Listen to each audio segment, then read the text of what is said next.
एक खूबसूरत और हरा भरा जंगल था जहाँ तमाम जानवर हंसी खुशी रहते थे। वहाँ एक चालाक मगर शरारती बंदर था जो हर वक्त किसी न किसी जानवर के साथ मजाक करता, खास तौर पर सीधे साधे खरगोश के साथ। एक दिन बंदर दरख्त से झूलते हुए खरगोश के पास आया और हंसकर बोला, अरे खरगोश, तुम तो सिर्फ जमीन खोद सकते हो, दौड़ना आता भी है या नहीं? खरगोश को थोड़ा बुरा लगा मगर उसने सुकून से जवाब दिया, मैं दौड़ भी सकता हूँ और जीत भी सकता हूँ अगर तुम चैलेंज करो। बंदर जोर से हंसा और बोला, चलो फिर कल सुबह दौड़ लगाते हैं सबके सामने। जंगल के जानवर बहुत खुश हुए। अगले दिन सब जानवर मैदान में जमा हुए। कुछ हुआ जो सबसे सच्चा और मुनसिफ जानवर था जज बना। दौड़ शुरू हुई। खरगोश जमीन पर सीधा और तेज दौड़ने लगा, जबकि बंदर कभी दरख्तों पर छलांग लगाता, कभी झोलों पर नाचता। वो दौड़ को मजाक समझ रहा था। रास्ते में बंदर ने उछलते हुए एक पतली बैल पकड़ी मगर वो टूट गई और बंदर धड़ाम से कीचड़ में जा गिरा।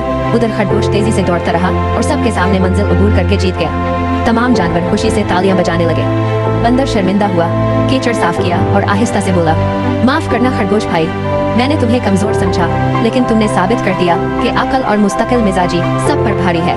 खरगोश ने मुस्कुरा कर कहा, असल जीत दोस्ती की होती है। और दोनों ने गले लगकर अपनी नई दोस्ती का आगाज किया। शरारत वक्ती जताती है, लेकिन संजीदगी और मेहनत हमेशा कामयाब करती है।